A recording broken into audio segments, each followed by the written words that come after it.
जगन कहें अविरत समदृष्टि, तीनों सेव मार्गचारी।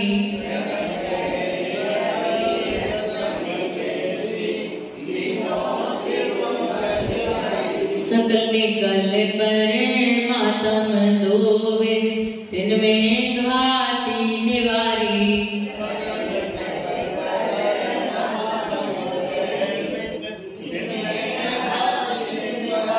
श्री अरिहंत सकल पर मातम, लोकालोक निहारी।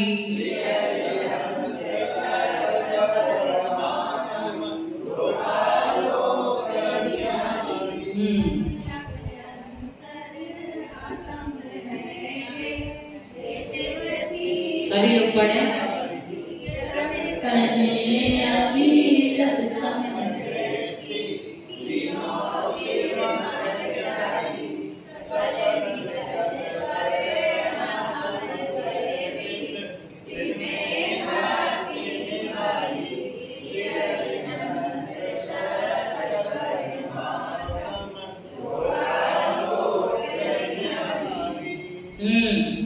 ये कह रहे हैं मध्यम अंतर आत्म है जी देश वृत्ति अनगारी।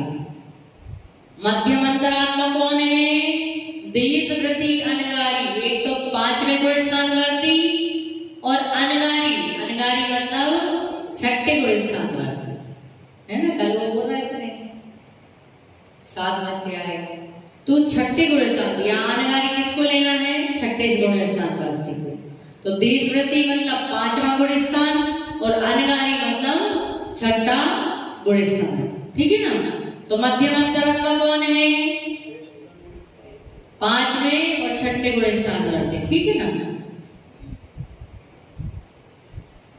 जघन कहे अविरत समदृष्टि, तीनों से विचारी। और जघन अंतरात्मा कौन है? अविरत समदृष्टि। कौन? अविरत गुण स्थान कौन सा है? 4था गुण स्थान है। अविरत सम्यक दृष्टि गुण स्थान कौन सा है? 4था गुण स्थान। ठीक है ना? प्रथम है मिथ्या, दूसरा है सासाधन, तीसरा है मिश्र, चौथा है अविरति, 5वां है देशवृत्ति, 6ठा है प्रमत्त, 7वां है अप्रमत्त, 8वां है अपूर्व ग्रहण, 9वां है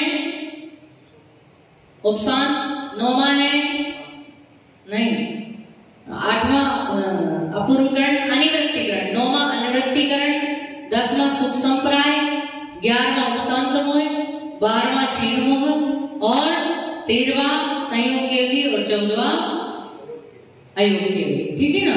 तो ये 14 गुण स्थान जो होते हैं, तो पहले गुण स्थान से तीसरे गुण स्थान तक कौन है?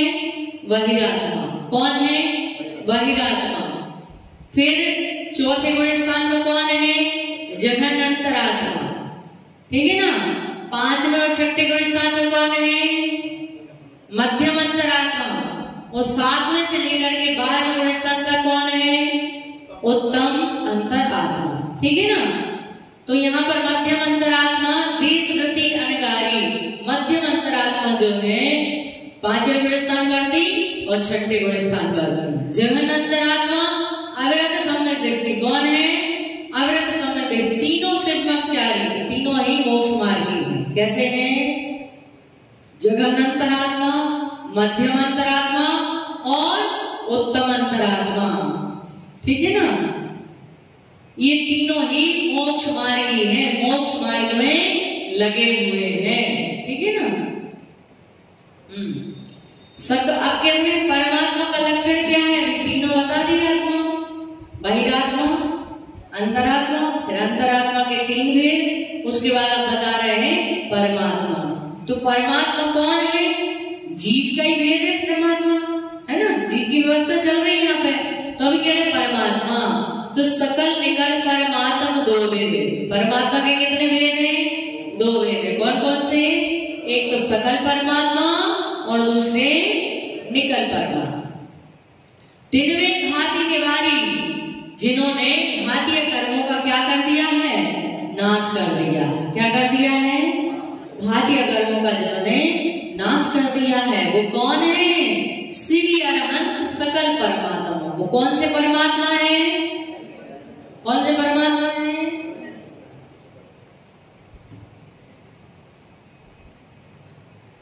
वो सकल परमात्मा है। ठीक है ना, बात समझ में आ रही? लोकालोक निहारी, उन्होंने किसको देख रहे हैं? वो लोक को भी जान रहे हैं और आलोक को भी जान रहे हैं। समस्त द्रव्य, समस्त पर्यायों के जितनी भी उनके गुण और पर्याय हैं, सभी को वो क्या कर रहे हैं? एक साथ जान और देख रहे हैं। वो कौन है? सकल परमात्मा। कौन है? सकल परमात्मा। बात समझ में आ रही सबको? काहे को उपयोग? पहले लगाते हैं, बाद में तो जरूरत ही नहीं, तो केवल ज्ञान हो गया। तब तो सब एक साथ जैसे युगपत दिखता है, रील की तरह है। रील ये होती ना, रील, उसकी तरह सारा कुछ उन्हें एक साथ, उनके पास केवल ज्ञान होता है, उससे वो जानते हैं, और केवल दर्शन होता है, उससे वो क्या करते हैं? देखते हैं। ठीक है ना? उपयोग के दो भेद हैं, एक ज्ञान उपयोग और एक दर्शन उपयोग। तो जो उन्हें केवल ज्ञान होता है, उससे जानने का कार्य होता है, और जिससे केवल दर्शन होता है, उसे देखने का कार्य होता है। इसलिए समस्त द्रव्य और उनकी पर्याय को एक पर एक साथ देखते हैं और एक साथ जानते हैं। समझ में आई बात? कौन बता रहा है इसका अर्थ? नहीं आया? अरे तो बहुत सारा। मध्यम अंतर आत्मा। आत्मा कितने प्रकार की थी? अंतरात्मा कितने प्रकार की थी? पहले आत्मा 3 प्रकार की थी, बहिरात्मा, अंतरात्मा और परमात्मा। पहले अपन ने पढ़ा, ठीक है ना? बहिरात्मा हमने समझ लिया कि बहिरात्मा कौन है। फिर क्या समझा? अंतरात्मा। अंतरात्मा के 3 भेद थे, उत्तम, मध्यम और जघन्य। ठीक है ना? तो उत्तम अंतरात्मा कौन थे? जो मुनि 24 प्रकार के परिग्रह से जो रहते हैं, साथ में इस गुणस्थान से लेकर के 12वें गुणस्थान तक के, वो कौन है? उत्तम अंतरात्मा। फिर उन्होंने बताया मध्यम अंतरात्मा कौन? तो कह रहे देशव्रती, अनगारी। देशव्रती मतलब 5वें गुणस्थान वर्ती, अनगारी मतलब घर से रहे 6ठे गुणस्थान वर्ती। ठीक है ना? 5वें गुणस्थान वर्ती गारी भी होता है, अनगारी भी होता है। जो प्रतिभाधारी होते हैं उनका 5वां गुणस्थान होता है। दूसरी प्रतिमा से लेकर के जिसकी प्रतिमाएं होती हैं, उसका प्रति हो जाता है, तो उसका 5वां गुणस्थान हो जाता है। तो उन्होंने घर त्याग नहीं किया, लेकिन 5, 6 प्रतिमा, 7 प्रतिमा है ना? लेकिन जो 11 प्रतिमा वाला होता है, वो भी देशव्रती होता है, उसके भी 5वां गुणस्थान होता है। जो अरिका माता जी होती है, उनका भी 5वां गुणस्थान होता है। ठीक है ना? और इसलिए वो गारी भी है और अनगारी भी 5वां गुणस्थान करती। लेकिन 6ठे गुणस्थान करती क्या है? गारी ही है, अनगारी है, सॉरी गारी नहीं, अनगारी ही है। वो घर का त्यागी है, उसके कोई ऑप्शन नहीं है। ठीक है ना? तो यहाँ पर 6ठे गुणस्थान करती मुनि जो है, वो कौन है? मध्यम अंतरात्मा। जघन्य कहे अविरत समदृष्टि। जघन्य अंतरात्मा कौन है? तो कहते अविरत, व्रती नहीं है लेकिन सम्यक दृष्टि है। क्या है? व्रती नहीं है लेकिन क्या है? सम्यक दृष्टि है। चौथा गुणस्थान किसका है? किसका है? आप लोगों का। आप लोग कौन सा गुणस्थान है? आप व्रती हैं, प्रतिमाधारी हैं? नहीं, लेकिन सम्यक दृष्टि तो है कि नहीं? तो व्रत नहीं है लेकिन सम्यक दृष्टि, देव सदगुरु के व्रतों पर श्रद्धा रखते हैं, इसलिए हम क्या है? समदृष्टि है। ठीक है ना? तीनों से मोक्षचारी, तीनों ही मोक्ष मार्गी। कौन कौन से? अंतरात्मा। अंतरात्मा मतलब कौन अंतरात्मा? उत्तम अंतरात्मा, मध्यम अंतरात्मा और जघन्य अंतरात्मा। ये तीनों ही मोक्ष मार्गी। ठीक है? नहीं है समझ? तीनों शिवमग्गचारी, मोक्ष मार्गी। मोक्ष प्राप्त किया नहीं है, लेकिन मोक्ष, क्योंकि जिसका सम्यक दर्शन जिसने प्राप्त कर लिया उसका संसार वैसे ही चुल्लू के प्रमाण परावर्तन संसार शेष रह जाता, ठीक है ना। और सम्यक के बिना मोक्ष होता नहीं। कितना ही ज्ञान, कितना ही चारित्र हो, लेकिन सम्यक नहीं है तो कुछ होने वाला नहीं है। इसलिए ये तीनों ही उत्तम, मध्यम और जगन अंतरात्माएं कैसी हैं? मोक्ष मार्गी हैं। अब कह रहे परमात्मा, तो अब परमात्मा की बात आई, पहले तीन आत्मा थी, बहिरात्मा, अंतरात्मा और परमात्मा। तो बहिरात्मा की बात हो गई और अंतरात्मा की बात हो गई। अब किसकी बात आएगी? परमात्मा की। तो जो परमात्मा है वो परमात्मा है, वो दो प्रकार के, कितने प्रकार के हैं? कौन कौन से? सकल परमात्मा और जिन्होंने चार घातीय कर्मों का, तिनमें घात निवारी, जिन्होंने घातीय कर्मों का, चार घातीय कर्मों का नाश कर दिया है, वो क्या है? सकल परमात्मा, श्री अनंत सकल परमात्मा। वो कौन से परमात्मा है? सकल परमात्मा। लोकालोक निहारी, और वो कैसे हैं? लोक और अलोक को क्या करते हैं? निहारते। लोक को भी निहारते हैं। और बात समझ में आ गई सबके? अब आई कि नहीं? लिख लो पहले, तब आएगी। जब वो तक वो बता नहीं देंगे तब तक नहीं आएगी। चलिए आप लोगों से पूछ लेते हैं, मध्यम अंतरात्मा कौन? छठे गुण स्थान भक्ति है ना। जगन अंतरात्मा कौन? अविरत सम्यक दृष्टि, ठीक है ना। उत्तम अंतरात्मा कौन? 7 में से 12, ठीक है ना। परमात्मा के कितने भेद हैं? कौन कौन से? हाँ, सकल परमात्मा कौन? जिन्होंने चार घातीय कर्मों का नाश कर दिया, वो कौन से परमात्मा है? अच्छा, निकल परमात्मा कौन है? आएगा अभी निकल परमात्मा का स्वरूप। अभी चार घातीय कर्म कौन कौन से नष्ट किए हैं? ज्ञानावर्णी, दर्शनावर्णी, मोहिनी और अंतरा, ठीक है ना। इस प्रकार से चार घातीय कर्मों का उन्होंने क्या कर दिया है? अब निकल परमात्मा का स्वरूप उनके ज्ञान का उपदेश कहते हुए कहते हैं, ज्ञान शरीरी त्रिविध कर्म मल वर्जित से ते महत्ता।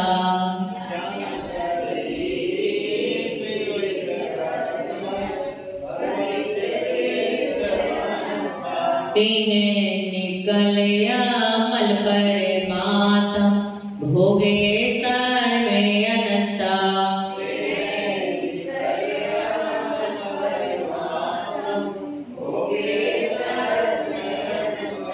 वैरातमिता हे जाने तजी अंतर्यातम हुजे।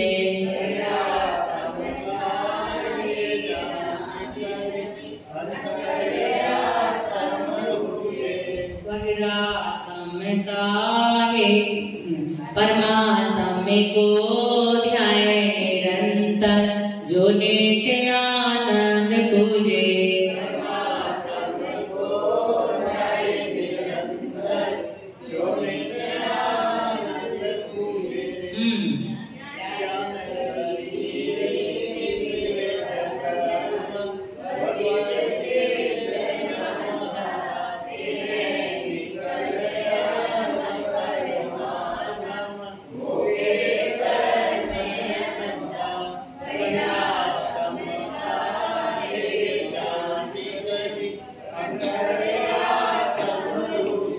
परमात्मा को ध्याय निरंतर जो नित्य आनंद तुझे।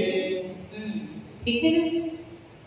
ये कह रहे ज्ञान शरीरी तीव्र कर्म मल वर्जित सिद्ध महंता। अब कह रहे हैं सकल परमात्मा का स्वरूप तो सुन लिया, अब कौन से परमात्मा बाकी हैं? निकल परमात्मा। तो कह रहे निकल परमात्मा कौन है? ज्ञान शरीरी त्रिविध कर्म मल, जिनके ज्ञान ही शरीर है। कैसा है? ज्ञान ही जिनका क्या है? शरीर है। त्रिविध कर्म मल, और 3 प्रकार के कर्म मलों से कैसे हैं? रहित हैं। कितने कर्म मलों से? कौन कौन से?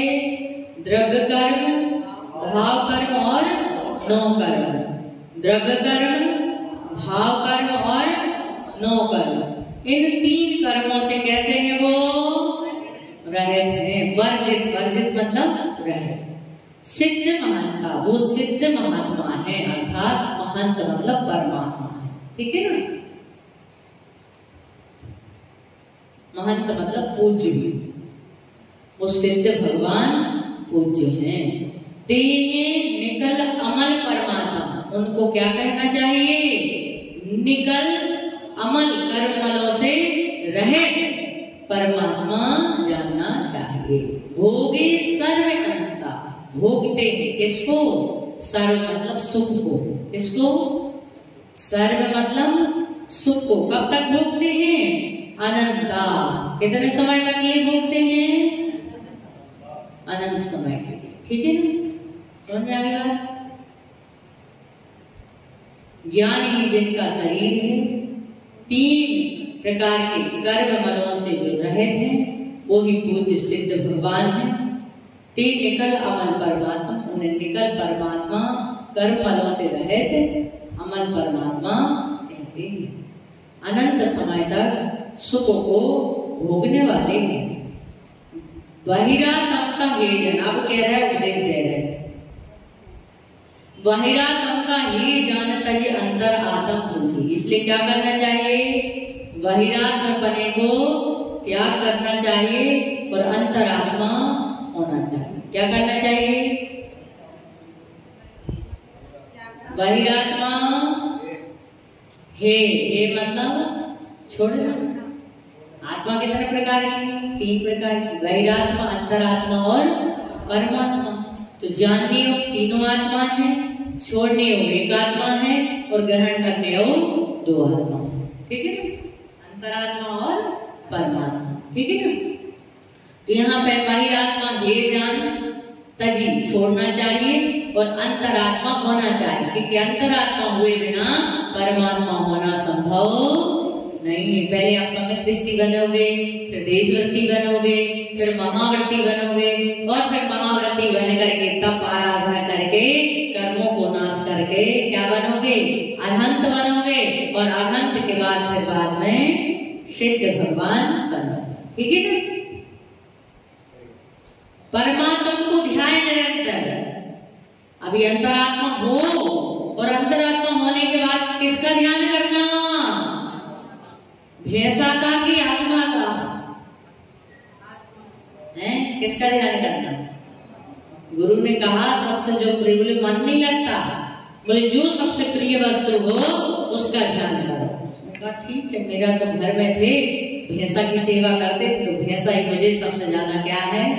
प्रिय है, इसलिए वो भैंसा का, बोले जो तुम्हें प्रिय हो। तो नहीं बताया किस कौन है प्रिय? मैंने कहा बताएंगे तो अच्छा नहीं लगेगा। मेरे तो प्रिय कौन है? भैंसा है। और जब भैंसा का ध्यान किया कुटिया में बैठ करके, तो बोले जैसा हम ध्यान करते उस रूप हम हो जाते हैं। गुरु ने क्या कहा?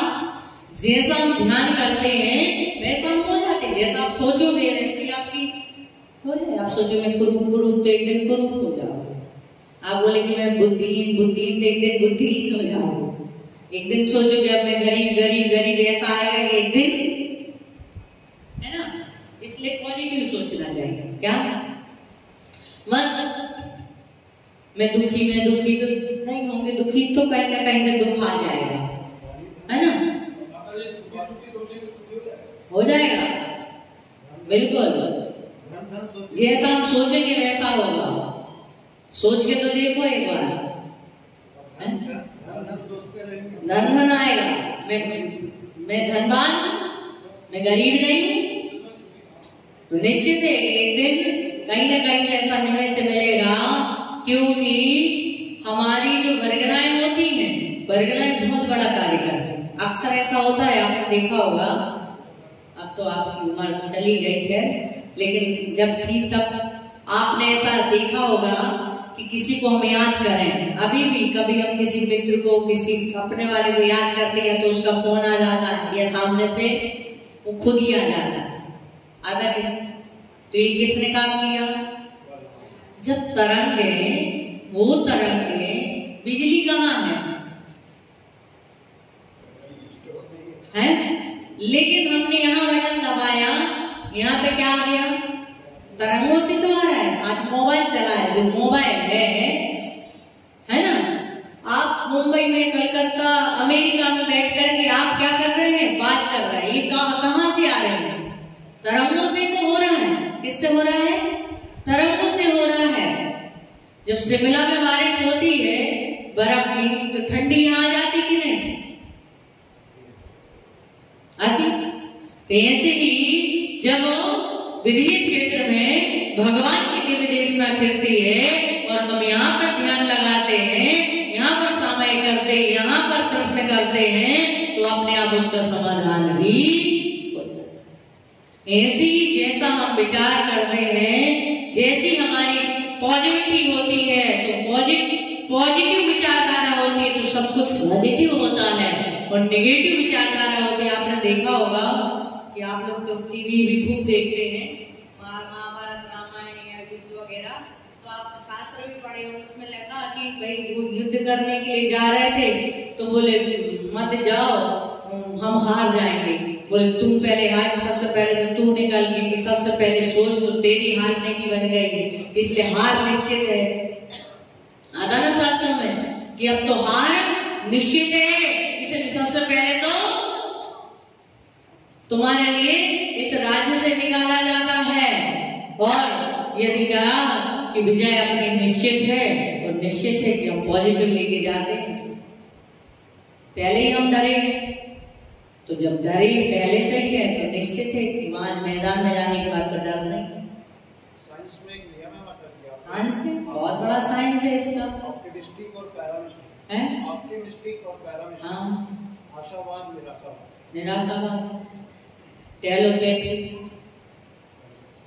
माता जी दो राजा लड़ने जाते हैं, आओ, दोनों जीत के निमित्त से आते हैं, आओ, एक जीतता है। नहीं, जो बिल्कुल पूरी जीत के हिसाब से नहीं, किसी न किसी जो हारता है निश्चित है उसके मन में कहीं ना कहीं संदेह है कि मैं हारूंगा, मेरे पास इतना शक्ति बल नहीं है, मेरे पास इतना सैन्य बल नहीं है, वो हमारे से ज्यादा शक्तिशाली है।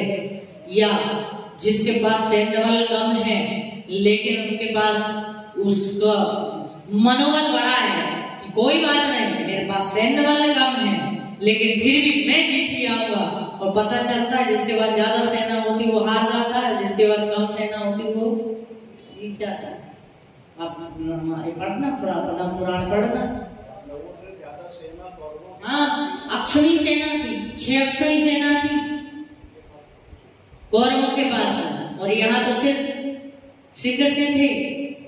लेकिन श्री कृष्ण का हौसला था कि विजय तो सत्य की होगी, हम सत्य के लिए लड़ रहे हैं, इसलिए विजय तो हमारी ही होगी, और विजय की हुई। और जब क्षेत्र देखने के लिए जा रहे थे रास्ते में, उस समय देख रहे थे कि कहाँ युद्ध किया जाए, कौन सा स्थान चॉइस किया जाए। तो देखा कि एक माँ अपने बच्चे को बहुत बुरी तरह से पीट रही थी। तो उन्होंने कहा कि इससे ज्यादा और क्रूर जगह नहीं हो सकती जहां पर एक दूसरे को मारने की भावना रहती है। स्थान का बहुत प्रभाव पड़ता है, पड़ता कि नहीं? स्थान का प्रभाव पड़ता कि नहीं दादाजी, पड़ता कि नहीं? उनका सुना उदाहरण वैष्णव संप्रदाय का, कौन का? श्रवण कुमार जब अपने माँ बाप को कंधे पे बिठा करके डोली में लेकर के चलते हैं, थोड़ा आगे चलते हैं, बोलते मैं नहीं लेके जाऊंगा, हैं? और उसके बाद में माँ बाप सोचते हैं कोई बात नहीं, थोड़ा सा आगे पैदल बढ़ते हैं, और बस पुनः बेटी के भाव बन जाते कि नहीं मैं लेके चलूंगा, है? अभी तो बोल रहा था मैं एक कदम नहीं चल सकता, बोल रहा है कि मैं पूरी चारों धाम की यात्रा कराऊंगा। कुछ तो गड़बड़ है। उन्होंने उस उस मिट्टी को, उस पत्थर से उस मिट्टी को खोदा और उसको रखा, आगे जाके रखा, तो बोले मेरे से होगा ही नहीं, मैं लेके नहीं जा सकता। और जैसे उस मिट्टी को हटाया और फिर भाव बन गए। मतलब उस मिट्टी का प्रभाव, जब मिट्टी की ऊर्जा दूषित और पवित्र होती, जब शिलान्यास करते हैं तो चयन करते हैं कि शिलान्यास कहाँ करें, करने योग्य भूमि है या नहीं है, उसकी ऊर्जा कितनी है, उसमें पावर कितना है। यदि पावर क्वालिटी ऊर्जावान भूमि होगी तो कार्य जल्दी बनेगा, जल्दी होगा। और यदि भूमि ऊर्जावान नहीं होगी तो काम धीरे धीरे रसट के काम घिस करके क्या होगा, काम होगा। तो जब भूमि में पॉजिटिव नेगेटिव ऊर्जा होती है तो हमारे परिणामों में नेगेटिव और पॉजिटिव ऊर्जा होती है, तो उससे हमारे काम बनते हैं और हमारे काम बिगड़ते हैं। इसलिए कभी भी हो हमें पॉजिटिव सोचना चाहिए। इसलिए तो कहा है अच्छा सोचो। क्या कहा है? अच्छा सोचो। बुरा सोचने की तो बात ही नहीं कहेंगे, क्योंकि जैसा सोच होगी वैसे ही प्रगति होगी। तो यहाँ पे बात चल रही थी, क्या बात चल रही थी अपनी, कि परमात्मा का ध्यान जैसा हम ध्यान करते हैं, उसने किसका ध्यान किया? मैं तो भैंसा का ध्यान किया, भैंसा ऐसा होता, भैंसा वैसा होता, भैंसा ऐसा भैंसा, और कहते हैं भैंसा वैसा का ध्यान करते करते वो बोले जैसा हम ध्यान करते वैसे रूप को प्राप्त हो जाते हैं, और उसको भैंसा बन गया, चिल्लाने लगा। गुरुजी बोले बेटा आओ बाहर, भक्ति का समय हो गया, प्रार्थना का समय हो गया। अरे गुरुजी मैं नहीं आ सकता। अरे क्यों नहीं आ सकते बाबू? अरे बोले मैं तो इस दरवाजे से, कुटिया के द्वार से निकल ही नहीं सकता। अरे क्यों? मैं इतना मोटा हो गया हूं, इस कुटिया का दरवाजा छोटा है और मैं अभी तो शिष्य दुबला पतला था, मोटा कैसे हो गया? और बोले देखा तो गुरुजी आए। अरे बोले ओ, अरे बोले नहीं मैं नहीं निकल सकता, मैं नहीं निकल सकता, मैं तो भैंसा बन गया हूँ, भैंसा का रूप बन गया हूँ। कुटिया का तो इतना सा छोटा सा दरवाजा, छोटे छोटे से घास फूस की कुटी। गुरुजी ने उसको हिलाया। अरे मैं तो कोई भैंसा वैसा नहीं बना है, तो मनुष्य है। समझाया कि शिष्यों जब भैंसा का ध्यान करने से तो भैंसा रूप हो सकते हो, तो परमात्मा का ध्यान करने से तो परमात्मा रूप को क्यों नहीं प्राप्त कर सकते हो? इसलिए परमात्मा का ध्यान, किसका ध्यान करो? तो कह रहा है परमात्मा को ध्यान निरंतर। किसका ध्यान करना चाहिए? परमात्मा का निरंतर, हमेशा। जो नित आनंद पूजे, जो हमारे लिए क्या करते हैं? आनंद को प्राप्त कराने वाला होता है। जो नित हमेशा आनंद को पूजे मतलब प्राप्त कराता है। परमात्मा का ध्यान ही है जो हमें आनंद सुख की प्राप्ति, ठीक है ना? समझ में आई बात? पंकज भैया आज तो आप लोगों ने कोई भी एक भी गाथा का अर्थ नहीं सुना है किसी ने। उन्हें नींद आ रही है दादाजी को,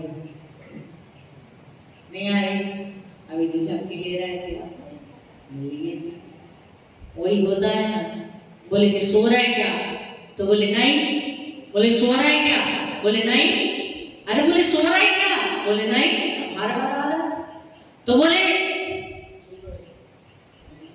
जिंदा हो क्या? बोले नहीं, क्योंकि आदत ही पहले थी नहीं कहने की। चलिए बताइए। सिद्धों की आत्मा ज्ञान शरीरी होती है, जो द्रव्य कर्म, भाव कर्म और नौ कर्म इत्यादि जो 3 कर्म हैं इनसे रहित होती है। परमात्मा के 2 भेद होते हैं, जिसमें निकल परमात्मा अनंत सुख को भोगने वाले कहे गए। बहिरात्मा, ये आत्मा में के 3 भाग हैं, बहिरात्मा, अंतरात्मा और परमात्मा। बहिरात्मता यानी तीनों, ये तो तीनों हैं, पर अध्यात्म जो है यह है, बाकी दो उपादेय हैं। जो परमात्मा का ध्यान निरंतर करते हैं वह सदाकाल के लिए उसी में आनंद को प्राप्त करते हैं। बहुत सुंदर, ठीक है ना। कर्म कितने प्रकार के हैं? 3 प्रकार। कौन कौन से? द्रव्य कर्म, भाव कर्म और नौ कर्म, ठीक है ना। द्रव्य कर्म 8 है। द्रव्य कर्म कितने हैं? कौन कौन से? ज्ञानवाणी, दर्शनवाणी, वेदिनी, मोहिनी, आयु, नाम, गोत्र और मंत्रालय, ठीक है ना। भाव कर्म कौन से है? राग और देश। नौ कर्म कौन से है?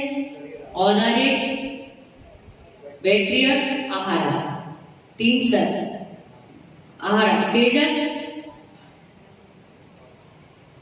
आदि जो शरीर है उनके रूप जो पुद्गल का परिणमन होता है। जैसे औदारिक शरीर है, इसको भोजन चाहिए, क्या चाहिए? उस रूप परिगणाएं मिल जाना, ये उसका क्या बन जाएगा? औदारिक शरीर का क्या बन जाएगा? नौ कर्म बन जाएगा। वैक्रिक शरीर रूप जो उसको पुद्गल परमाणु की आवश्यकता है, उस रूप उसकी प्राप्ति हो जाना है, क्या है? उसका नौ कर्म बन जाएगा, ठीक है ना। तो इस प्रकार से ये 9 कर्म होते हैं, ठीक है ना। अब हो गया।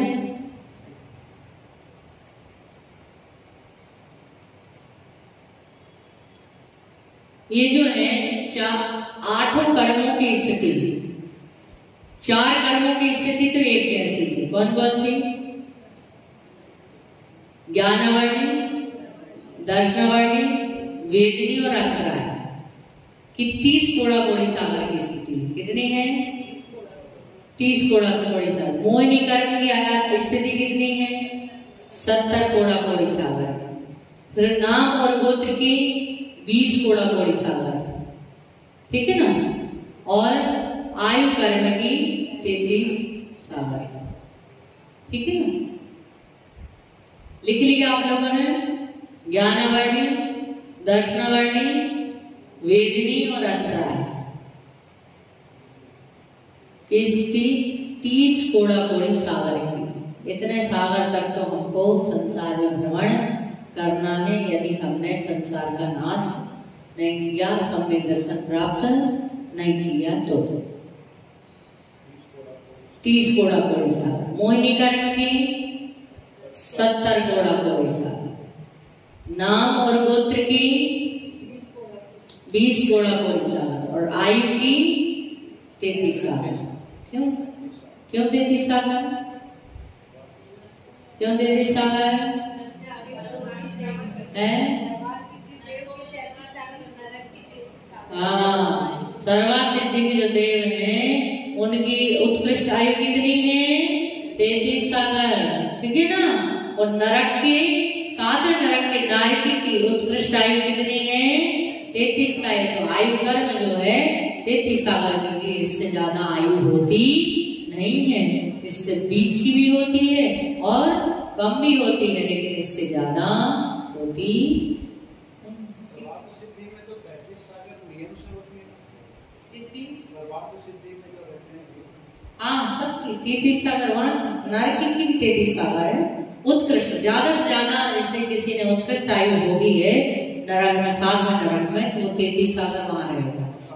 और सर्वर सिद्धि में जो उत्कृष्ट आयु है वहां जगन है, उत्तम मध्यम जगन है, वहां पे जो है, वहां पे सर्वर सिद्धि के देवों को 33 सागर तक आयु वहां पे भोगनी पड़ेगी।